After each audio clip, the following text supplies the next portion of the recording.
Coming to you live here from Sakon Nakhon, a city in Thailand within the Isan region and capital city of Sakon Nakhon province, as well as Myeong Sakon Nakhon district with a population of approximately 76,000. We're here today with yet another edition of ESL Open Cup Asia division. I am, of course, your Yakuzaku of the Zaku, and with me today we have el repartidor del correo que come el pan antes de que se ponga rancio. Light underscore VIP. How we doing, Light? Sí, ¿qué tal? ¿Cómo estás, my mates? We have a proxy. We have to kick things up, but it is great to be here with you once again, Yaku. Oh my god, what is that? Twice in 3 days? Oh, you're back. That's too much. That's too Careful not to overdose, True. viewers. Do not OD. You gotta cut it or something. Anyway, we have a proxy, so we are gonna be jumping right on in here onto Royal Blood. We're in the bottom left-hand corner of the map, but also in the top left-ish area of the map, we have our yellow Terran player coming out from the land of America. He is going to be representing Team Machorito. He is future of Terran. And spawning in the top right-hand corner of Royal Blood, we have the Taiwanese Protoss player representing Starlight Twinkle. It is nice. Right. That's his alias, yeah. I remember that now. Did you not know who we were casting? You're like, who is this man? Who is this? I was like, wait, Nihongo? Is it any relation to Nihongo? Shaking my head. As the Reaper gets here very quickly, we have a bunker on the way as well with this proxy Rax. Again, not the most committed proxy Rax, but this is the power of it, is your fast Reaper, is that bunker as well if it finishes up. The danger here of Nice is that, one, if this gets too much damage, already 2 probes go down, but what this bunker is within range of that pylon as well. Yeah, like you were saying, this might not be the most potent build DPS-wise, but there's plenty of micro potential with these Reapers, and there's also a lot of zoning potential away from this base. Nice. I mean, there's no reason for him really to cancel that Nexus, but he's got to be very, very careful. Otherwise, he's going to lose a pylon and a couple of units. Yeah, exactly. Like, typically to deal with a proxy bunker like this, you need the shield battery, but I believe, the probe does go down. The pylon, because it's in range of this bunker, it can be focused down as well. Actually, the shield battery is within range. It is within range, and you know what? This SCV is out of range from the Stalkers. Now that there are 2 of them, Nice is going to try to jump on in and to try to punish this a little bit better, but that shield battery is going to go down. Future, nice little bits of micro drawing some fire away. Finally, the SCV will fall, but Future's getting a lot of damage already. I mean, not just of what he's killed, but what he's prevented from being built. Exactly. Very little mining going on here at the natural base. It was 3 probe kills, a shield battery, forced a second pylon here on the low ground as well, forcing a second shield battery as well, and kept all these units busy. So far, a great start here for Future. Well, has to be careful not to lose too much, though, in the process, as this will cause, his opponent to have full map control. Behind this, actually a very delayed CC here. We went for a much faster 1-1-1 follow-up. Yeah, I'm honestly a little bit surprised, but considering the fact that Nice is already moving across the map with his gateway units, this was probably the better call for Future, already prepping for that counterattack. Oh my god, exactly, as we do have a mine drop coming in, going to be delaying even more mining time here. A couple of shots do go off. This isn't too committed. There is no armory at the same time. We do see Nice pushing out across the map, going for some counter damage. Yeah, a couple of SCVs will fall, but you know what? That tech lab is going to stay alive. That's a lot of probes being sent across the map, however. That's, I gotta say that was intentional for Nice to act as a bit of a buffer, but it's not paying off for him at all. He's already losing a lot of mining probes back home to the mine drop, and the Reaper GG is called Future. Takes a very cheeky game number 1. I'm going to copy this build. GG. Fail at it. GG, well played, Future, with so much momentum in that game. Those probes that Nice brought, by the way, really smart of him typically to do so. They're designed to tank Widowmine shots. If the Widowmines were defensively back at home instead, then they would have just wasted those shots, and then Nice would have been able to snowball out of control. But the mines, they weren't at home, they were across the map. Instead, we saw them do critical damage. I mean, damage was already done. The mines just sealed the deal, and Nice just couldn't break into the main. Couldn't do anything across the map. You could see it in Nice's movement a little bit.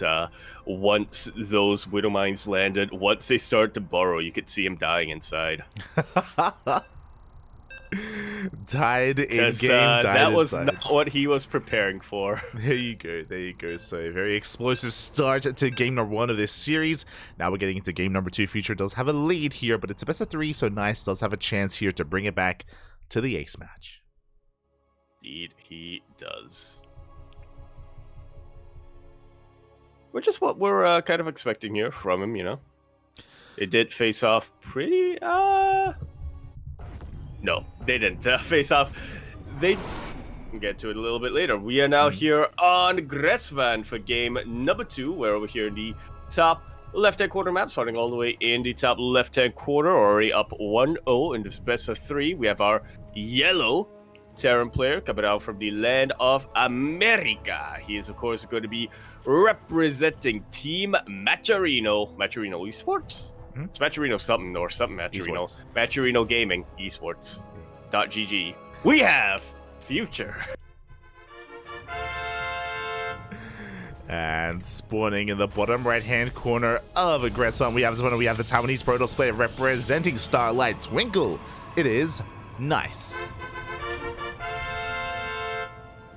Down in this series, looking to bounce back, and I get what you were alluding to here. Both Nice and Future have been active in our tournaments over the weekend, in Grand Platypus Open and in Sparkling Tuna Cup. But not at the same time. The wires crossed in my head a little bit. I was like, oh yeah, they both faced each other in at least one of those, right?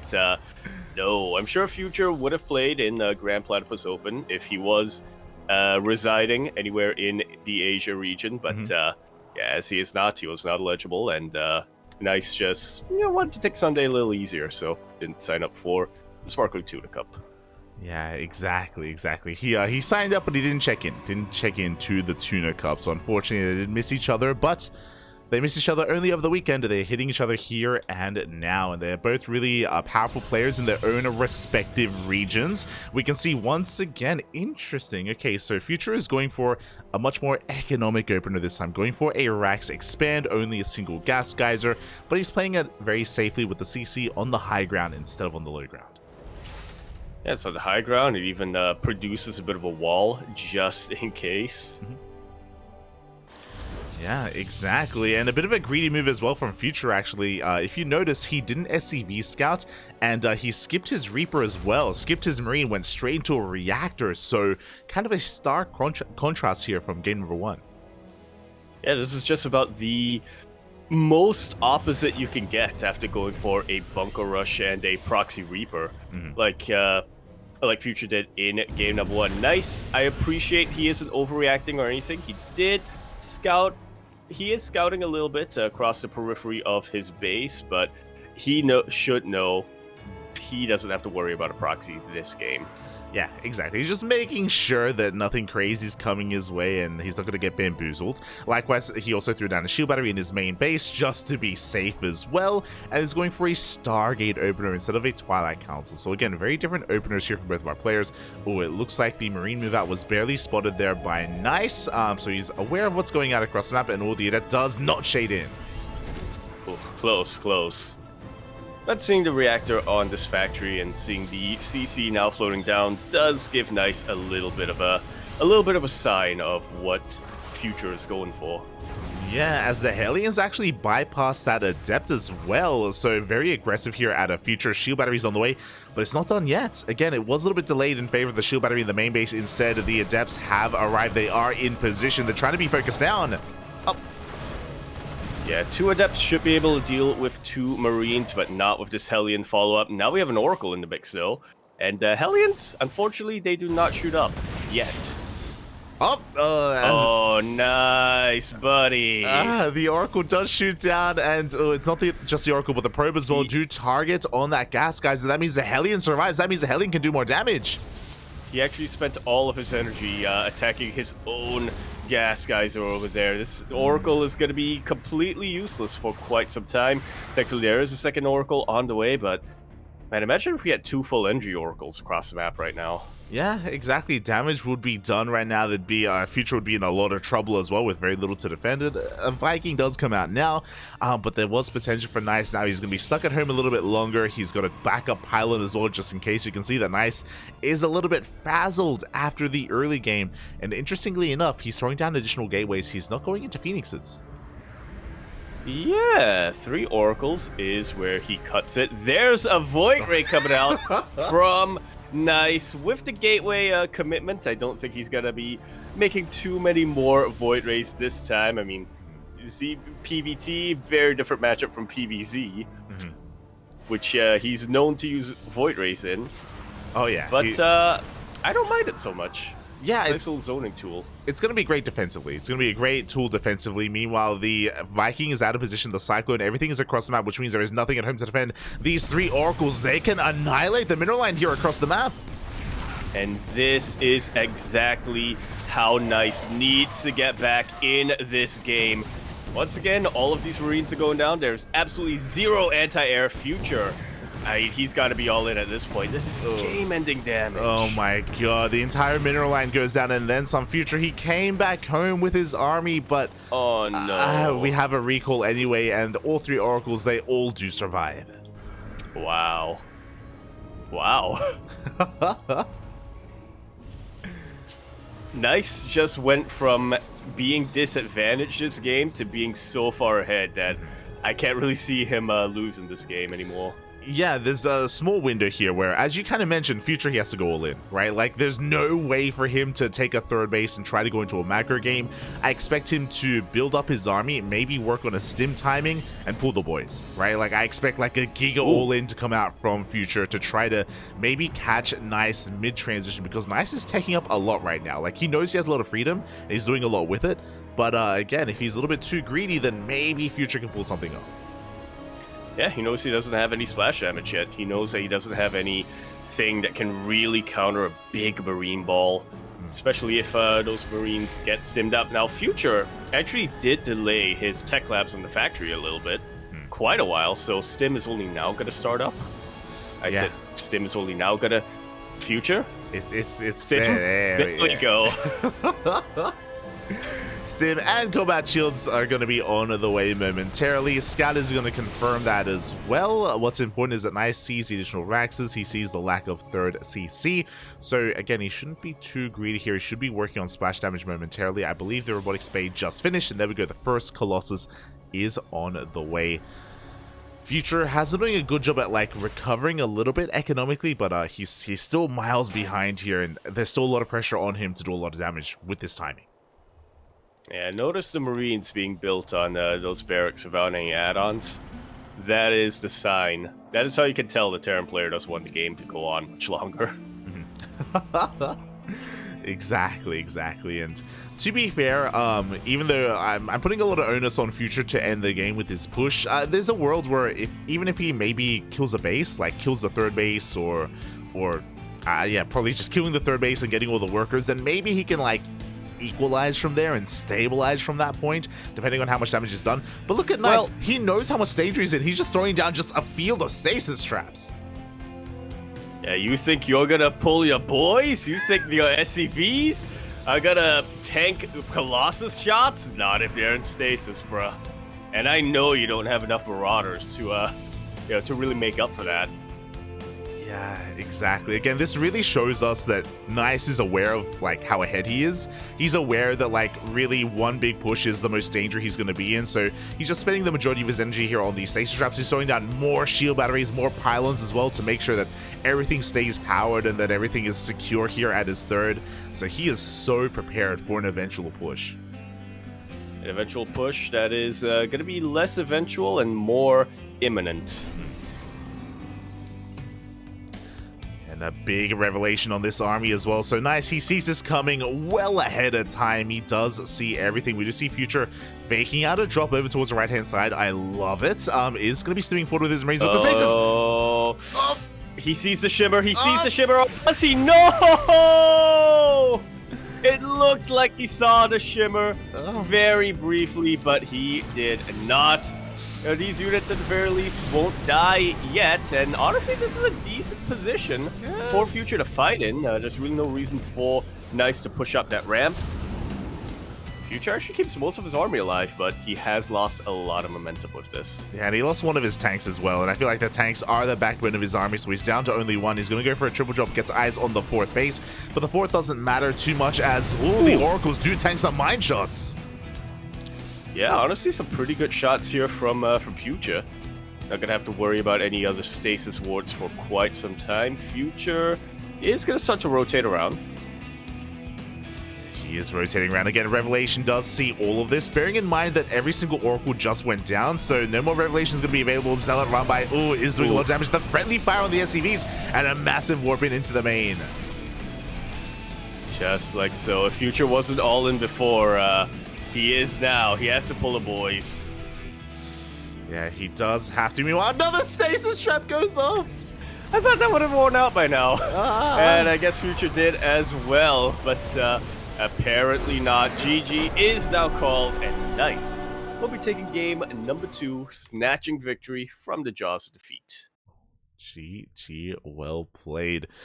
Nice, just doing critical damage with his triple Oracle counterattack, just catching Future completely off guard. Future, I'm sure he just didn't really expect his opponent to double down on Oracles like that. I think you mentioned it yourself, like 3 Oracles is not something you see too often in this matchup.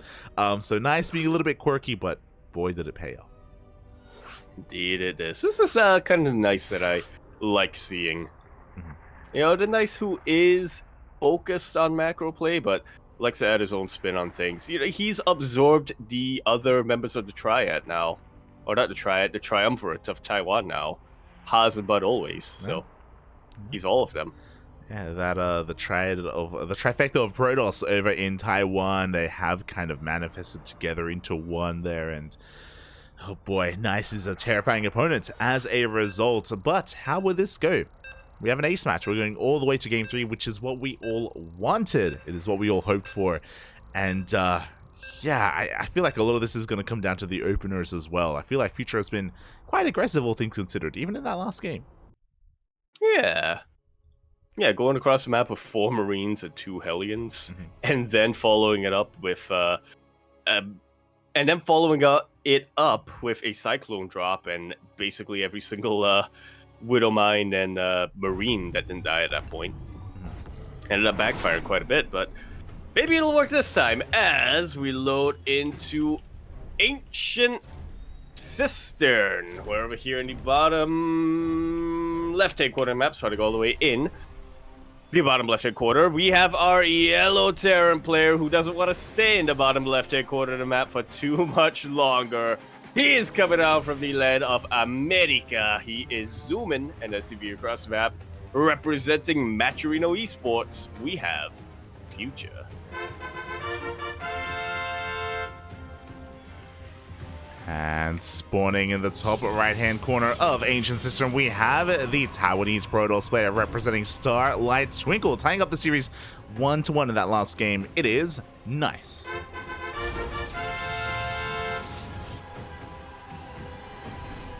Future is an empirical player. He did something different in game number 2. It didn't work out. So he's going back to what he knows that has proof that works out. But Nice is suspicious about it. This isn't the most conventional proxy location. Yeah, we can see Nice scouring the edges of the map. All the typical locations, as you were saying, right? The 3rd base, the 4th base locations as well. Nice sees that there is nothing there. As you were mentioning, Future, this proxy location is pretty far back, so it's not hyper aggressive, but it will go unscouted. You know, it's a bit of a give and take, right? It goes unscouted because it's far away, but it's less effective because it's far away as well. So yeah, Future is going to try and pull this off, and I imagine going to go for another bunker as well. Haha, but here's the thing, like, it's more effective because it's unscouted. True. But it is less effective because it's far away. I feel like I heard that before. But you know what? It's more effective because it's unscouted. You bring up a lot of really good points. So far, good RNG here from Future. You can see the probe trying to get on top of this. STV has dealt a lot of damage here. How good is that RNG? Again, using the pylon against the probe. The probe is going to go down the bunker halfway done. The Reaper slips into the main base. We'll see if it can get even more probe damage.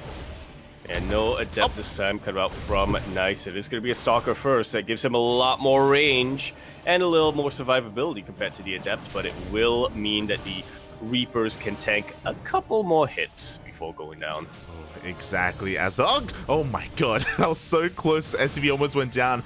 Looks like the Reaper is waiting for its compadre. The SCV does get sniped by the Stalker. That means no more repairs. That means this bunker doesn't really have too much more longevity to it.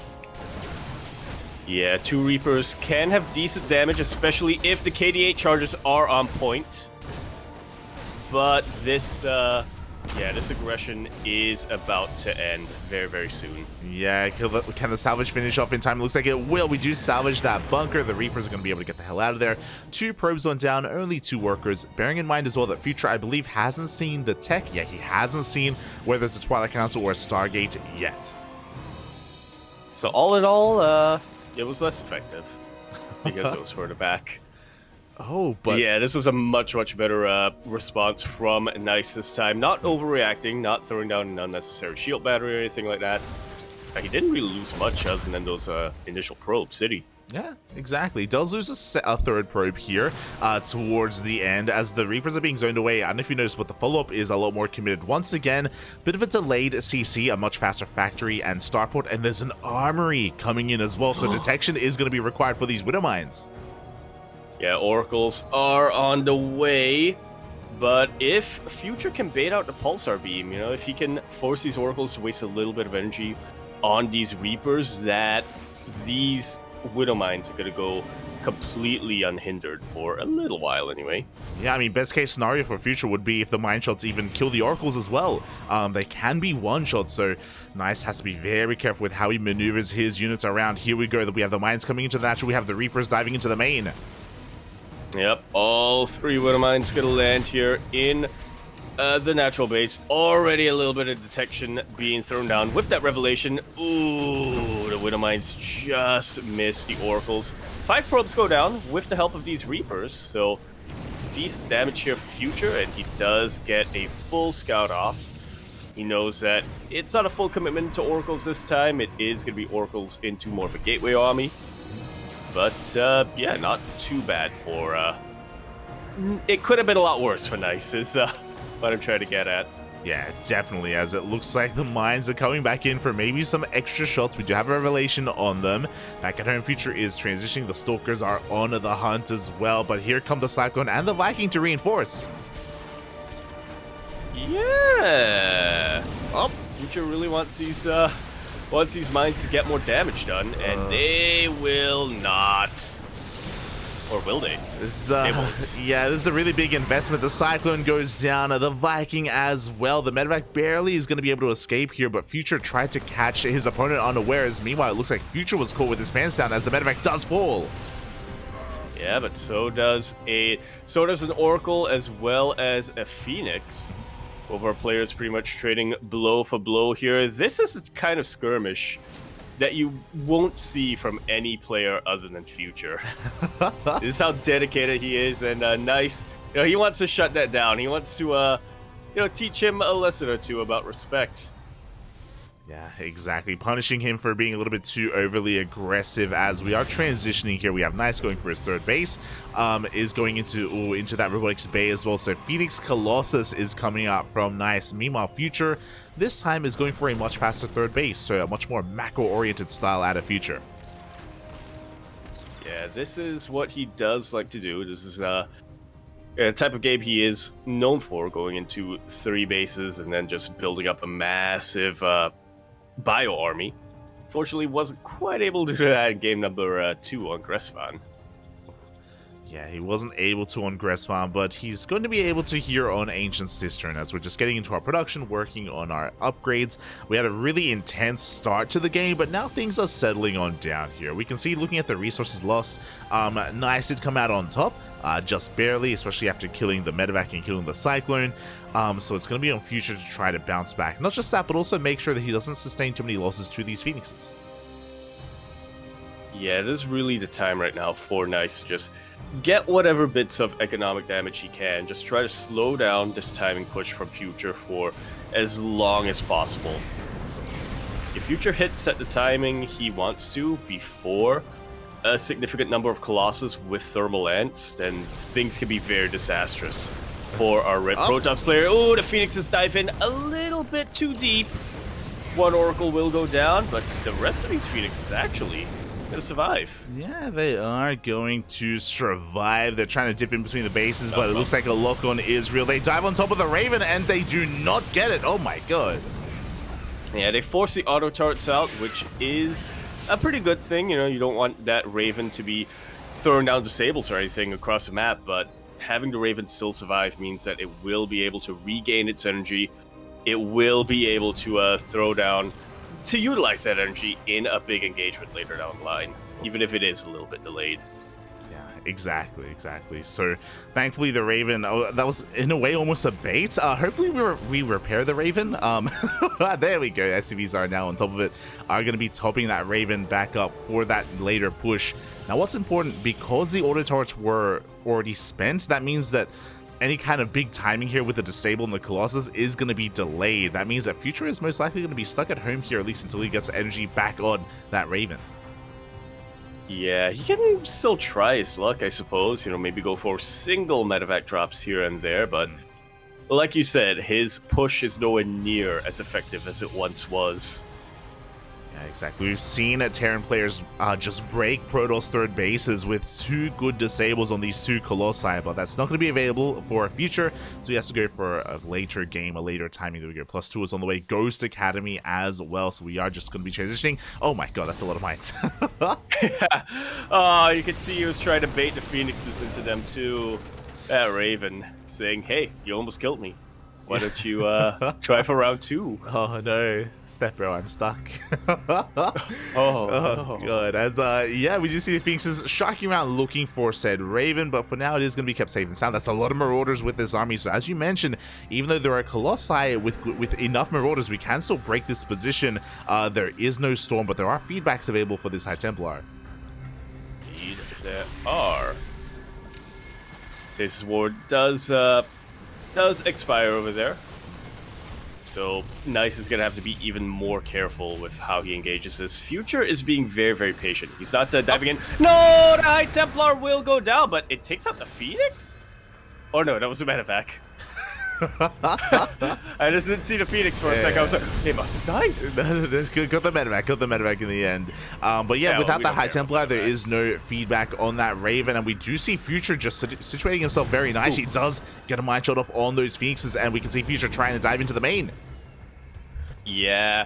Fortunately, only 3 medevacs here, though, and not 4. Maybe I should have cared about that medevac.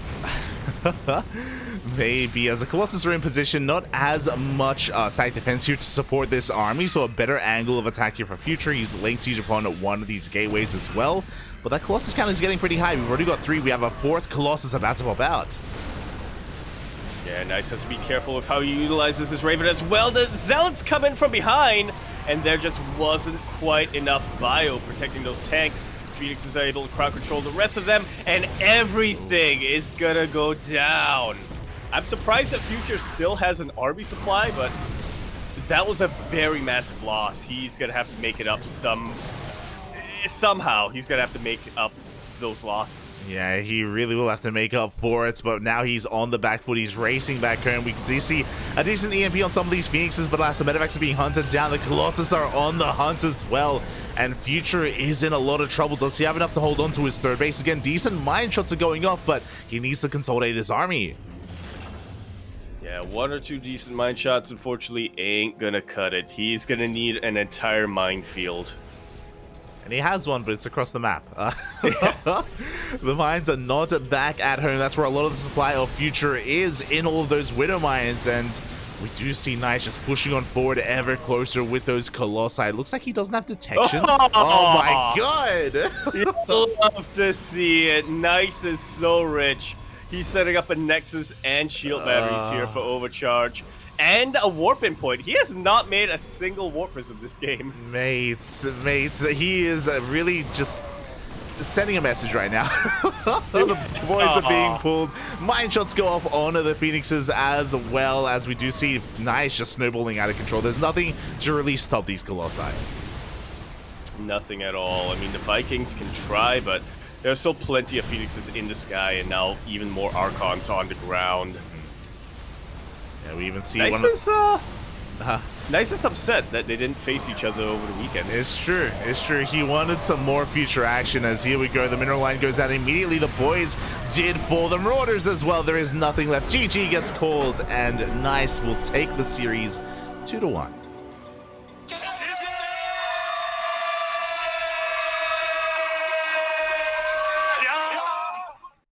Can really see the contrast between game number 3 and game number 1 as well. From Nice, how much he's been able to tighten things up. Future did similar things in both games, but yeah, really did come down to Nice responding better. Yeah, exactly. Was able to respond a little bit better, was able to kind of shut down the aggression of Future quite well, especially in game 3, right? When Future was trying to like bait him into the Cyclones of the Vikings, but like Nice was also reinforcing as well, and things just really took a turn for the worse there for Future. Was a pretty impactful push, not gonna lie, but just wasn't able to really seal the deal or get too much damage done across the map. GG, congratulations to Nice for advancing on here into the next round of ESL Open Cup Asia. Yeah, or I believe he doesn't have an opponent yet. Okay, then.